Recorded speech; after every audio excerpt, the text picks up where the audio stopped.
Oiê,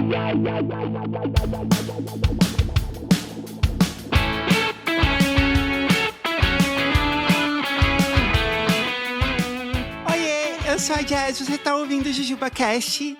E a minha convidada de hoje, antes de eu introduzir ela, de vez em quando eu tô num evento, quando eu tô com um cliente, alguma coisa assim, uma pessoa, quando ela tá sendo muito, muito querida, ela chega pra mim e fala assim, nossa, que honra estar aqui com a maior podcaster. E eu sempre faço uma piada que é assim, ué, a Mabê tá aqui? E hoje, a Mabê está aqui no JujubaCast. Não acredito, que fofa! Eu amei! Eu sempre falo isso. Eu amei! Eu sempre faço essa piada. Eu acho uma honra, porque tamo aqui, tamo tudo junto, fazendo podcast, falando um monte de bobeira, falando coisa séria. Eu amo modus operandi, caso bizarro. Eu sei que, já teve em vários streamings e coisa assim, me fala... Tá tudo no ar, né, agora? Tá tudo no ar, então. Eu tenho o Modus Operandi, né, com a Carol Moreira, que a gente fala sobre crimes reais. No início, a gente falava mais de serial killers e tal, mas hoje em dia a gente já falou de tanta coisa, né? Porque em janeiro agora a gente completou 6 anos de podcast. A gente já também chegando no número 300 de episódios, então já foi muita coisa. E aí, dentro do Modus Operandi, né, eu acabei criando um programa lá que se chamava Caso Bizarro. Embora eu fale muito sobre isso lá no Modus Operandi, de crimes reais e tudo mais, o Caso Bizarro, ele já é uma outra parte que é muito minha também, que amo falar sobre o sobrenatural. Eu sempre gostei, eu sempre amei falar sobre isso, então eu comecei esse programa dentro do Modus Operandi. E ele acabou ficando tão grande que eu tirei ele de lá e eu criei um podcast à parte. Então, ele nasceu em 2022. Todos estão no ar, em qualquer plataforma da preferência. O Modus Operandi, ele é só áudio, né? Mas o Caso Bizarro, ele dá pra assistir em vídeo também. Então, você pode assistir em vídeo no Spotify ou no YouTube. É só entrar lá no canal do Caso Bizarro e é isso. Que é demais. Eu amo assistir em vídeo. É muito engraçado. É muito engraçado, né? O Modus Operandi é muito sério. Eu não sei como vocês conseguem produzir tantos episódios desse programa, porque é muito bem produzido, é muito bem pesquisado. Eu fico pensando, cara, como que elas checaram essas informações todas? Foi um documentário cada episódio. Ele é um podcast trabalhoso, né, de ser feito. Hoje a gente tem uma equipe, a gente tem 3 roteiristas, então a gente conseguiu chegar no formato para entregar com a maior qualidade possível, mas é bem trabalhoso, porque a gente sempre fala, né, que pra gente produzir um episódio, a gente, sei lá, leva de 2 a 3 semanas. E é um podcast semanal, né, a conta não fecha. Não, e aí, como você faz? Nossa, a gente ficou 2 anos fazendo sozinha, né? Tipo, a gente... Ainda mais tinha uma época que o Modus tinha 2 episódios por semana. Essa época, sim, a gente era maluca. De tanto, né, ter feito as coisas, a gente já tem os nossos macetes e foi ficando mais fácil. Às vezes uma história, ela tem várias fontes. Às vezes você não consegue saber a real. Às vezes tem histórias muito antigas. Recentemente eu escrevi uma história que ela era bem antiga, ela era de 1908. Aí tinha um livro que falava uma coisa, tinha um livro que falava outra.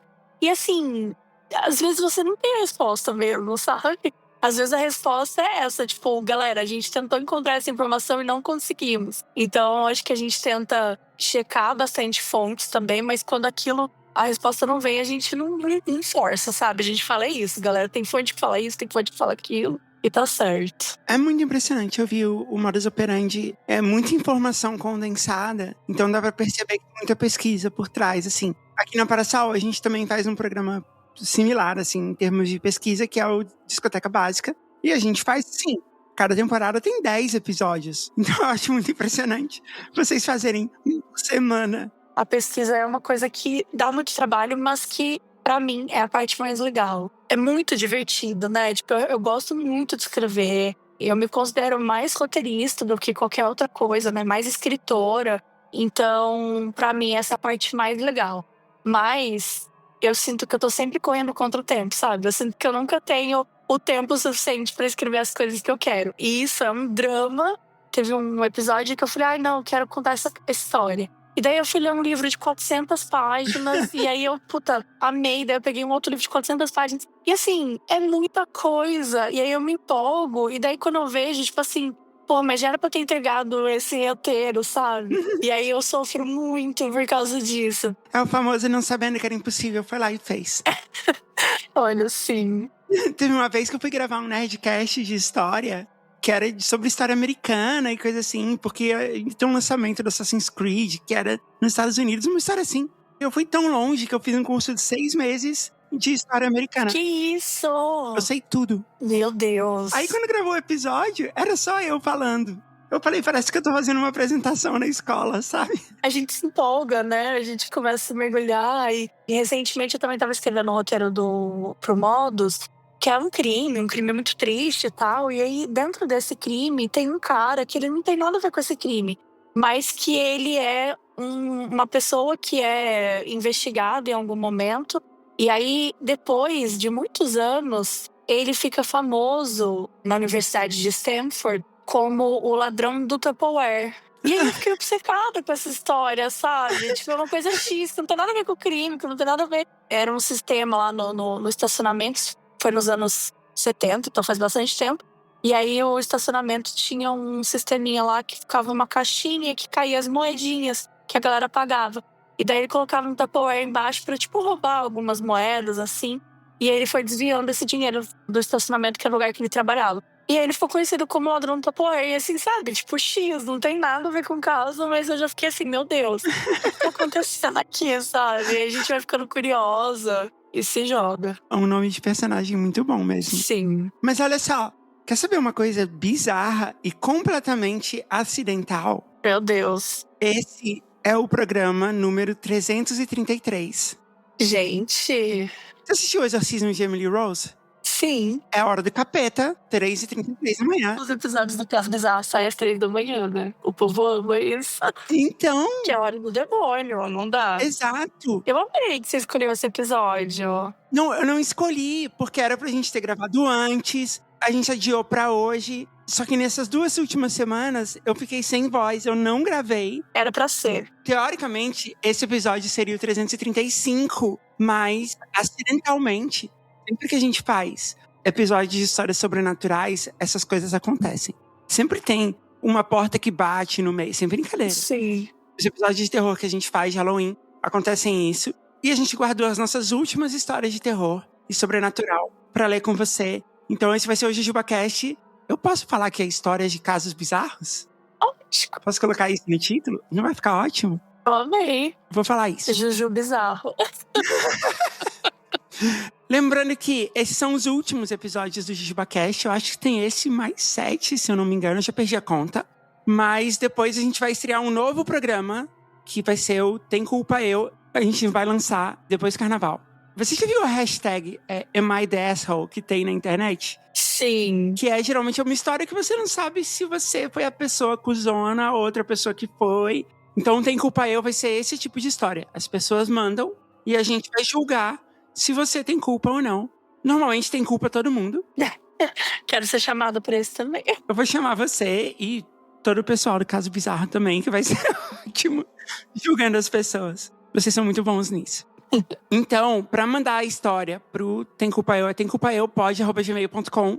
Já começa a mandar suas histórias pros nossos primeiros episódios que a gente vai gravar e a gente vai lançar em algum momento ali depois do Carnaval. Amém. Mabê, vamos pro jogo? Vamos. O jogo de hoje é... Qual é essa lenda urbana? Amei. Eu fiz especialmente pra você, logicamente. Eu vou te dar o nome da lenda urbana, que realmente existe, e aí você pode adivinhar sobre o que ela é. Tá. Se você adivinhar, você ganha 1 milhão de pontos. Senão, não. Você não ganha nenhum ponto. Bora.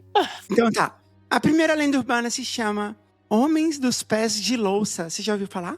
Nunca ouvi falar. Você quer tentar adivinhar? Homens dos Pés de Louça. Eu diria que talvez com algumas pegadas estranhas. Talvez alguma cidade pequena. Que, enfim, começaram a aparecer algumas pegadas estranhas saindo da floresta. Eu acho que é esse é o meu putz. Não, você errou tudo. Não era uma cidade pequena no Rio de Janeiro. E eles são fantasmas ou assombrações que são homens idênticos a homens comuns, exceto pelos seus pés, que são feitos de louça. Gente, eu amei. E por isso eles emitem um brilho muito forte. E ao se deparar com os homens dos pés de louça, você deve evitar contato visual com seus pés cujo brilho pode provocar a loucura. E também deve-se evitar ouvir o seu chamado, tapando os ouvidos e se afastando o mais rápido possível do local. Nem ia gostar de ver esses homens, não, meu, hein? É uma espécie de pack do pezinho ao contrário. É, exato. Ok, próximo. Kibungo. Kibungo. É uma lenda urbana que se chama Kibungo. Parece um nome meio indígena, então eu vou chutar pro Brasil. Uhum. O Kibungo, ele é uma criatura bípede, verde, que tem uns espinhos nas costas. O Kibungo, ele aparece no litoral alagoano e ele ataca os turistas. Você chegou perto até. Eu cheguei... Você falou que é bípede e ele é um monstro meio homem, meio bicho. Tá. Eu imagino que ele seja bípede. E você falou que ele tem espinho nas costas e, na verdade, ele tem um buraco nas costas. Gente! Você foi nas costas, o que foi bom. Quando ele se movimenta a cabeça, esse buraco se abre. Ele ataca pessoas, especialmente crianças e mulheres, abrindo o buraco e jogando essas vítimas dentro do buraco nas costas dele. Esse é o Kibungo. Mas gostei muito. Essa próxima tem o melhor nome.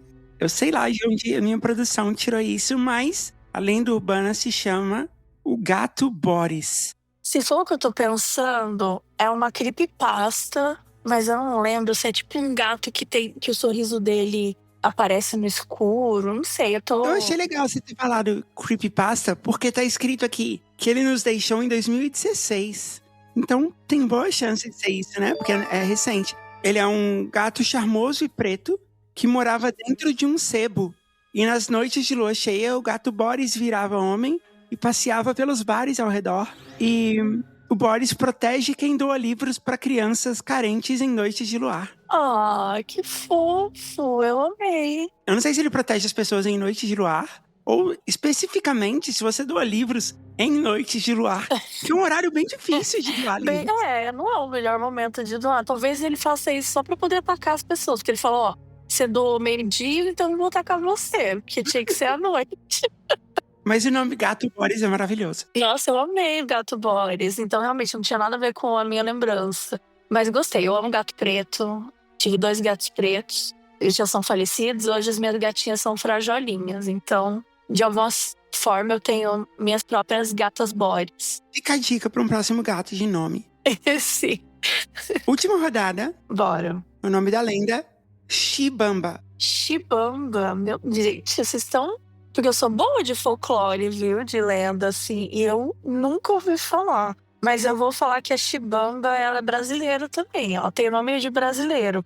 Eu acho que ela é uma mulher que aparece nas noites de luar. É uma mulher peluda, Shibamba. E ela se esconde na floresta e ataca quem fala o nome dela. Acertei? Nossa, não, mas você foi muito bem, assim, porque pareceu muito realista. Mas a descrição que tem aqui é um dos monstros brasileiros mais estranhos, todo vestido com longas folhas de bananeira e que surge dançando num ritmo marcado e equilibrado, um monstro dançante. Meu Deus, eu amei. Ele não gosta de crianças que choram, ou melhor, ele as aprecia, porém apenas como refeição. Gente. Ele pode ser visto como um homem negro de muita idade ou como um cabrito, que são coisas muito diferentes. Tem uma diferençazinha aí. Só aparece à noite, mas não se sabe exatamente de onde surge. Mas ele chega dançando. Gente, a folha de bananeira eu achei muito legal. Eu vi uma relação entre o Shibamba e o Ragatanga, assim. Porque ele vem dançando, virando a esquina. Num ritmo marcado e equilibrado. Exato. O Diego já tá ali na esquina olhando. Talvez seja a mesma coisa. Talvez seja por aí, exatamente. Mabel, eu não contei quantos pontos. 1 milhão de pontos pra você. Você é campeã do último episódio de terror do JujubaCast. Gente, mas é muito difícil pontuar. Vocês não colocaram uma fácil. Nossa, foi muito difícil, mas foi muito impressionante. Mas eu amei aprender. Ok, vamos pras histórias? Bora.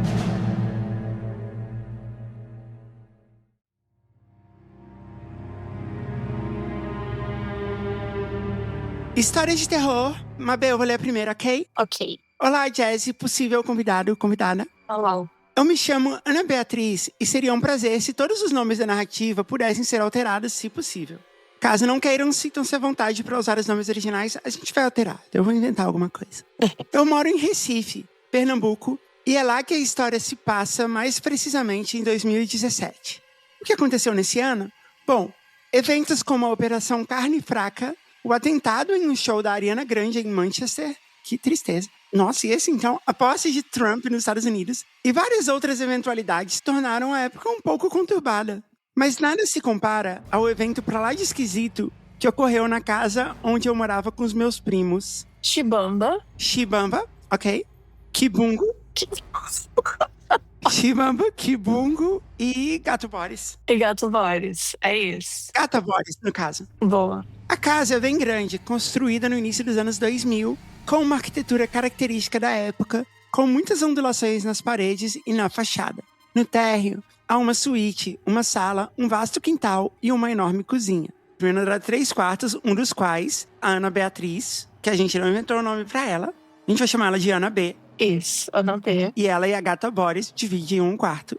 A disposição dos móveis no quarto fazia com que nossas camas ficassem posicionadas paralelamente, ambas voltadas para a porta do banheiro, que também estava dentro do quarto. Eu sempre era a primeira a me recolher para dormir, e naquele dia não foi diferente. Após terminar a rotina de higiene e skincare, apaguei a luz e me deitei. Em vez de fechar os olhos e tentar adormecer, acabei cedendo à tentação e ao erro de pegar o celular para uma conferida nas redes sociais. Pior coisa, né? Porque você não vai dormir nunca mais.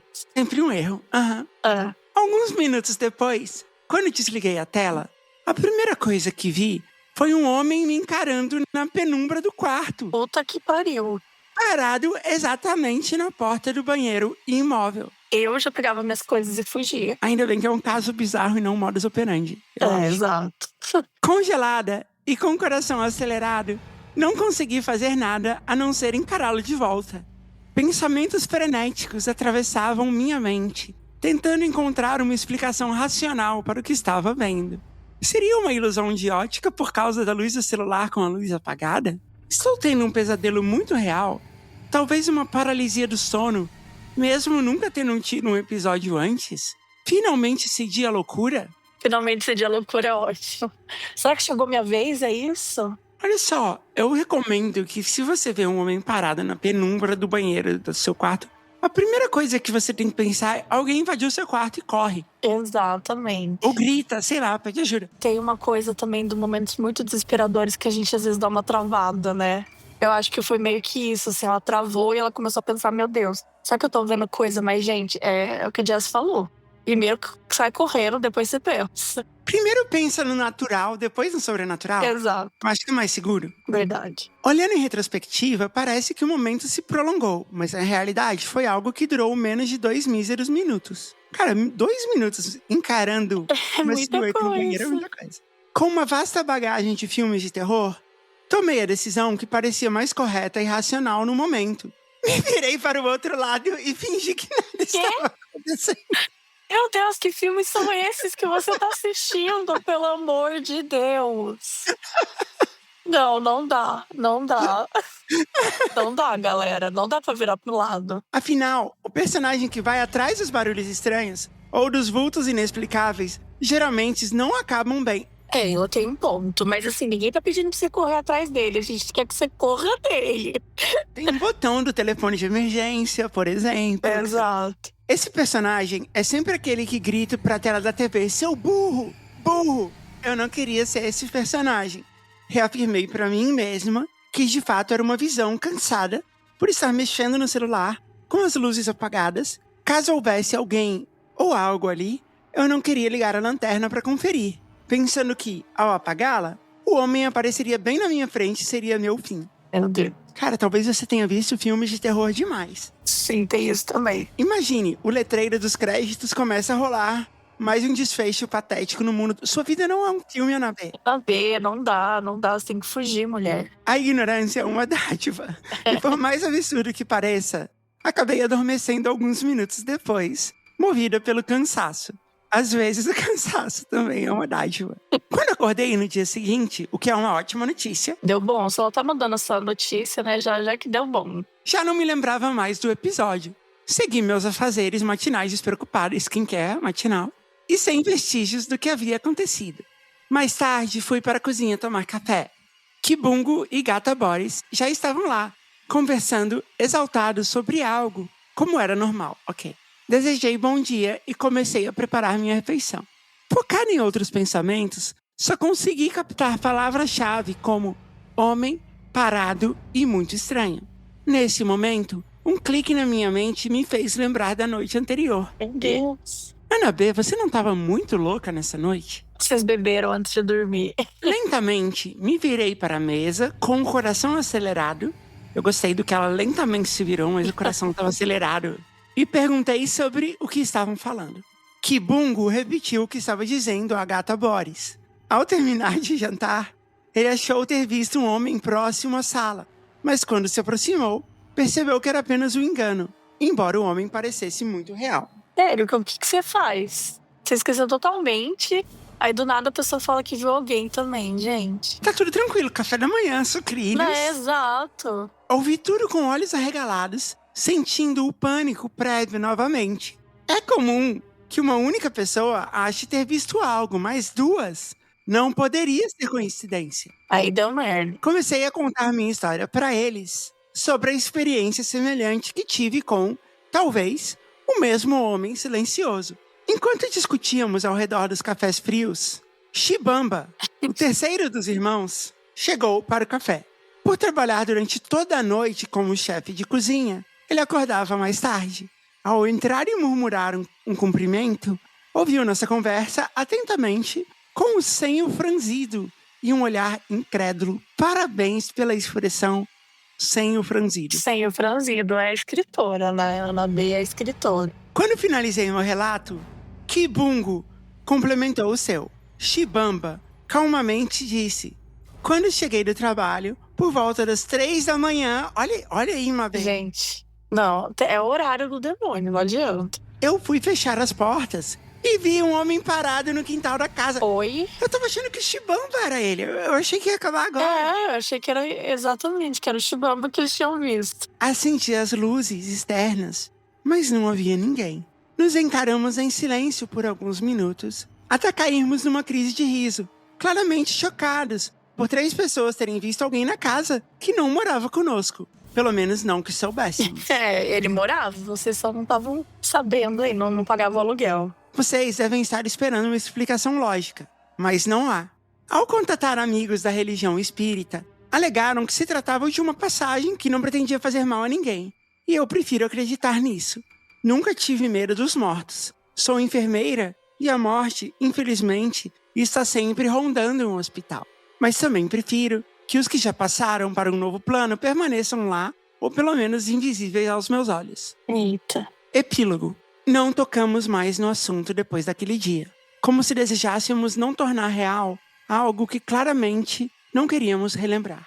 Até o dia em que, em uma festa de família, trouxe o fato à tona para divertir e agitar a roda de primos reunidos. Como já haviam se passado alguns anos, os detalhes não estavam mais frescos na minha memória. Então recorri a uma sequência de mensagens que tinha enviado na época a outra prima. A gente não deu o nome para ela. Vai ter que ser Curupira? Curupira, na qual contava detalhes sobre o misterioso homem. Curiosamente, os textos específicos desapareceram do WhatsApp. Aí não. Tá complicado. Aqui no JujubaCast, Mabê, a gente tem uma regra geral, quando a gente lê histórias sobrenaturais, que tem 2 tipos de fantasma, que são os piores 2 tipos. É o fantasma criança. Sim. E o fantasma tecnológico. O fantasma que sabe ligar o rádio. Sim. Vem pelo Wi-Fi. Mexeu no WhatsApp. Não, criança não dá, gente. Viu uma criança no canto e você não tem uma criança na tua casa? Foi. Não dá. Restando apenas as respostas da prima, da Curupira, como se tivessem sido apagadas por alguém. Já que naqueles tempos áureos, o aplicativo não avisava quando mensagens eram deletadas. Elas simplesmente sumiam, como se nunca tivessem existido. Assim como registros confiáveis dessa história. Parece loucura. Sim, é assustador pra caramba. Mas pelo menos rendeu uma boa história. Eu vejo tranquilamente um conto de terror dessa história, sabe? Que ela é muito boa, tipo, todo mundo tá vendo esse homem. Eu queria uma resposta, Ana B. Você não pode chegar assim pra gente não trazer uma resposta. E sempre é assim, né? Sempre eles não falam sobre isso depois, quer esquecer. Quando tem explicação é porque era truque. Quando a explicação sempre é alguma coisa mais factível, né?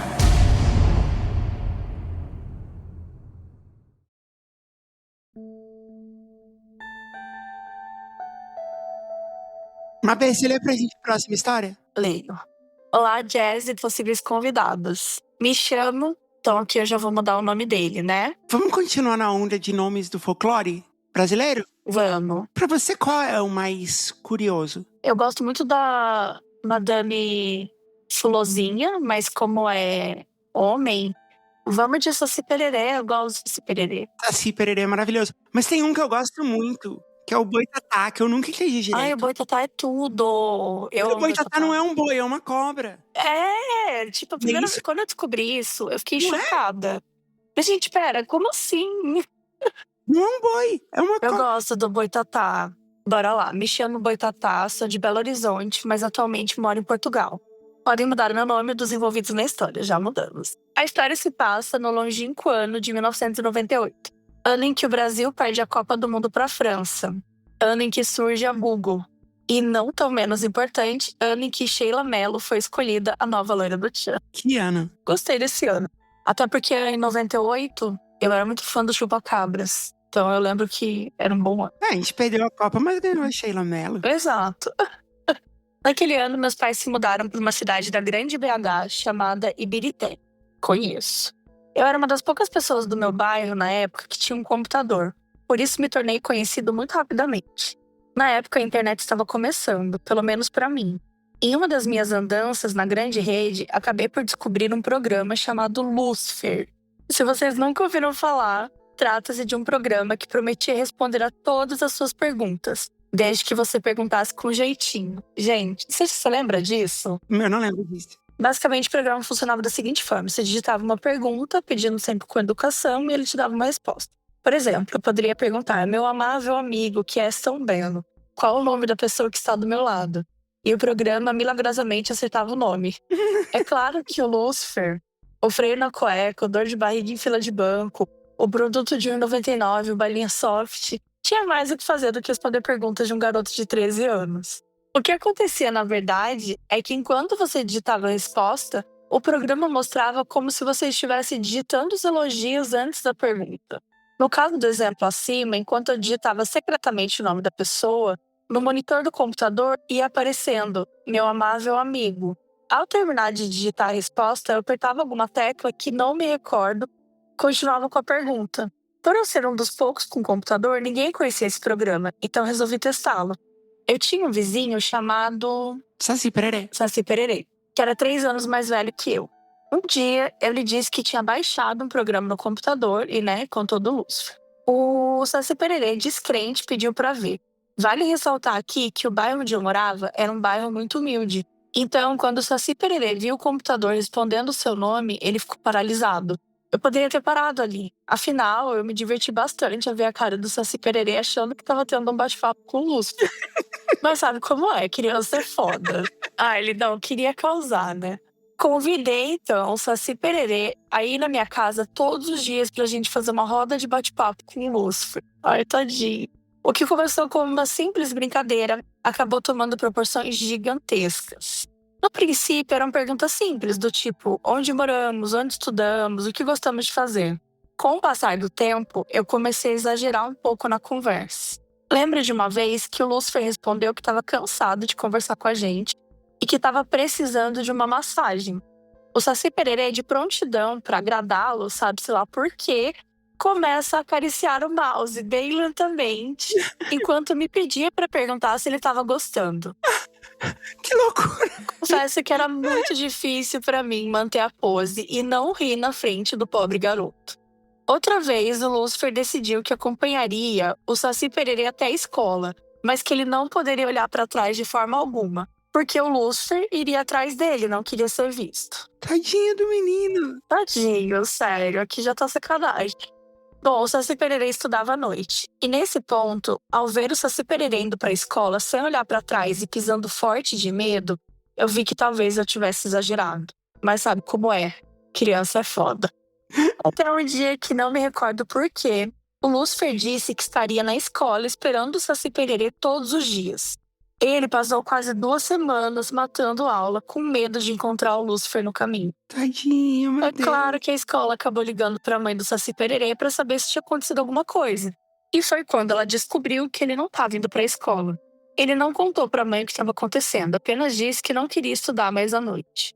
Depois desse dia, eu decidi que apagaria o programa do computador antes que desse algum problema. O Saci Pererê acabou parando de falar comigo e nunca tive a oportunidade ou coragem de lhe contar a verdade. Espero que tenham gostado da história. Um abraço e até a próxima. Gente, tadinho do Saci. Eu fico feliz pelo Saci Pererê ter se livrado de um amigo tóxico que você é. Nossa, sim! Ele quase repetiu de ano. Gente, ele quase repetiu de ano. Olha, se o Saci Pererê estiver ouvindo essa história agora, sabe que a gente tá do seu lado, Saci. Isso é bullying e não é legal. Isso é bullying.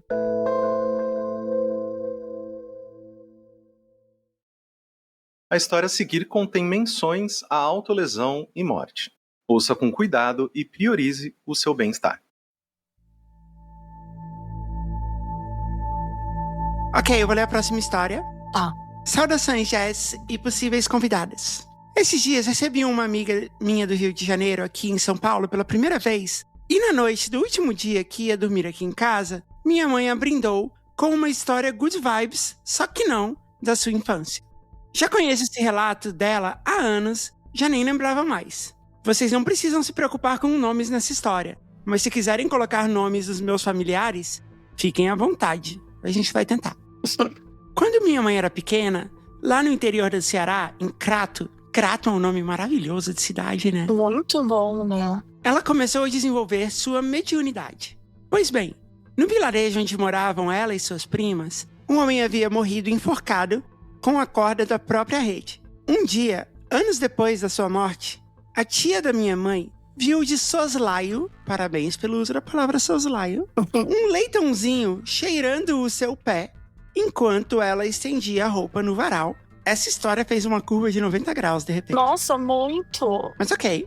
Conforme ela relatou em outro momento, esse leitão farejou seu pé e lhe mordeu o calcanhar. Porém, minha mãe e suas primas estavam por perto brincando e não viram porco nenhum. Eita! Apenas minha tia-avó caindo e se tremendo e tentando se enforcar. Meu Deus! Nossa! Gritaram por ajuda, meus avós acudiram e levaram a mulher para dentro de casa. Tiveram que amarrá-la, pois ela tentava se enforcar a todo instante. Meu Deus, gente! Gente! Quando meu tio-avô, que era kardecista, chegou do trabalho e soube o que tinha ocorrido, chamou outros irmãos e irmãs de mesa branca e iniciaram um círculo de oração para tentar apaziguar e descobrir quem estava no corpo da esposa dele. Nesse momento, eu preciso abrir um parênteses. Caro ouvinte do JujubaCast, essa é a história que chegou pra gente. Nós respeitamos todas as religiões, foi assim que o nosso leitor mandou. Eu só tô relatando o que tá escrito, ok? De vez em quando a gente pega umas histórias que são umas ciladas assim de cancelamento.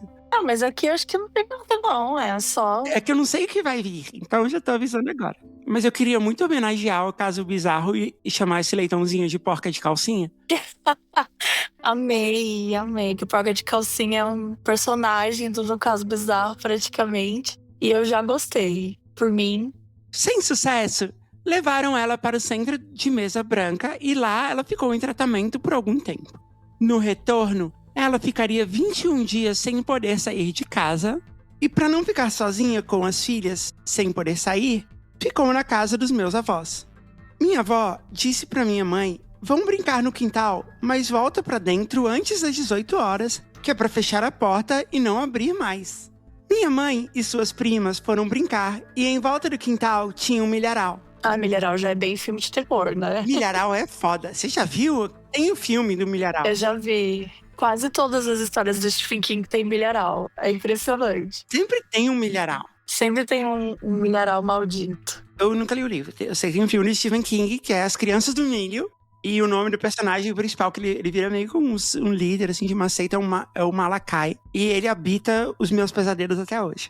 Vinha um espantalho e ficava assim: Malakai, eu quero você, Malakai. Era uma coisa assim. Eu acho que é isso. Me corrijam se eu estiver errada. Ok, continuando. Minha mãe começou a ver os milhos se mexendo sem vento e ouvir passos em volta. Não.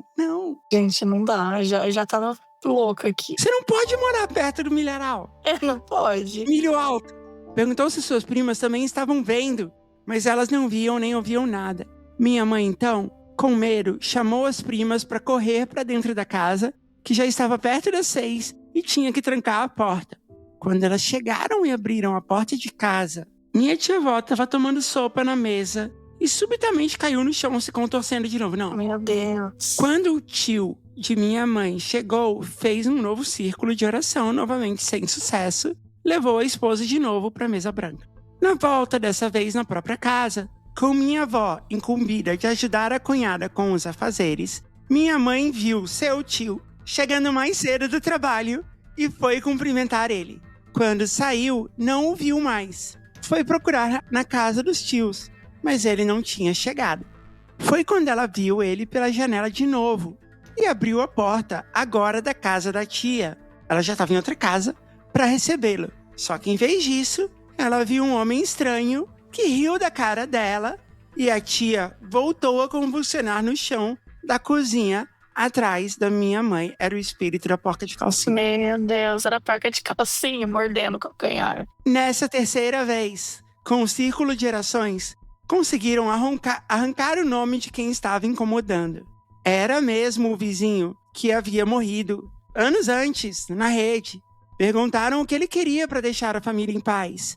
E tudo que ele pediu foram 21 missas para ele, pois não tinha família, nem que ninguém orasse para ele. Cara, mas ele, tipo... Gente, 21 é muita coisa, né? Não, sem contar que ele chegou chantageando, né? Não é numa... Exato, não foi um pedido, né? Foi uma ameaça. É, eles atenderam o pedido, beleza. Boa. E nunca mais minha tia-avó passou por nada parecido. Que sacanagem. Gente, ele realmente falou, galera, é o seguinte, o preço é 21 missas. Não, e pegou de refém a tia-avó da coitada. Sim. E a leitoazinha, que não tinha nada a ver, aparentemente, também.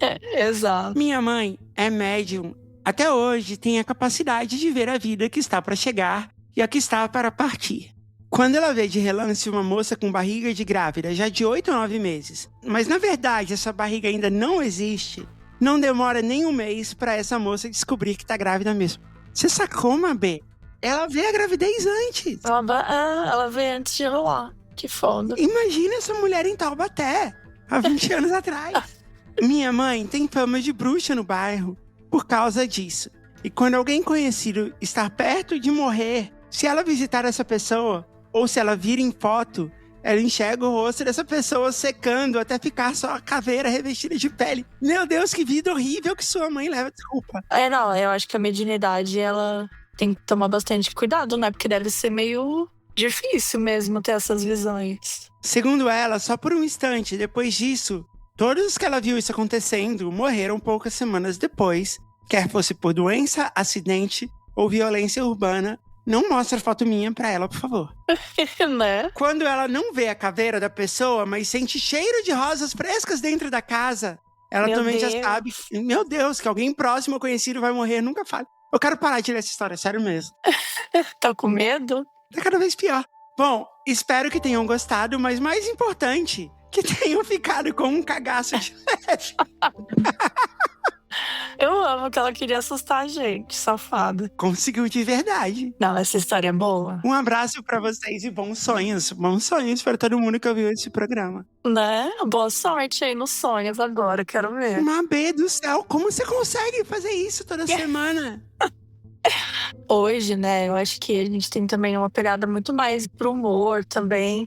Porque eu gosto de história de terrorzona mesmo, assim, sabe? Tipo, eu tenho vontade de fazer mais episódios assim. Então, é esse tipo de história que eu curto mesmo, assim. O que eu acho mais...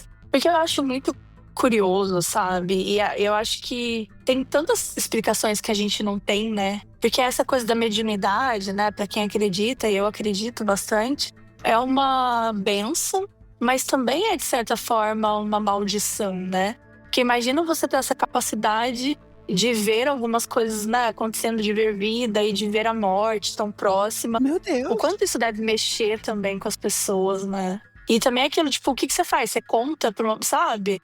Tipo, imagina, e quando você vê isso com uma pessoa que é tua conhecida, que é importante pra você, deve ser muito difícil. Eu acho que essa foi a história sobrenatural mais assustadora que a gente leu aqui. Porque todas as outras, elas vão meio que fica engraçado, mas essa... Não, essa... E tem toda a história, né, dessa tia-avó, de certa forma, como se ela tivesse sido possuída, né? E esse espírito, ele merece um nome pra ele, tipo Chibamba.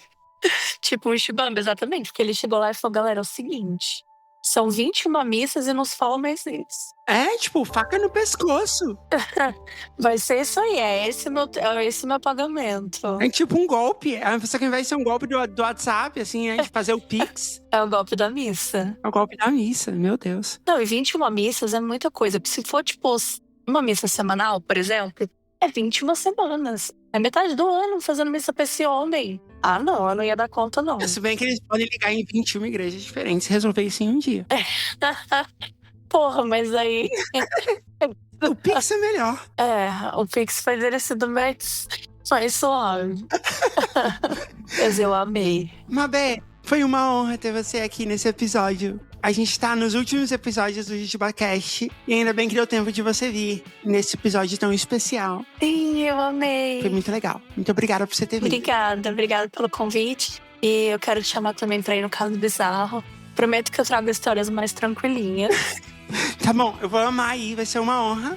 E você volta também depois pro Tem Culpa Eu. Combinado. Beijo. Beijo, tchau.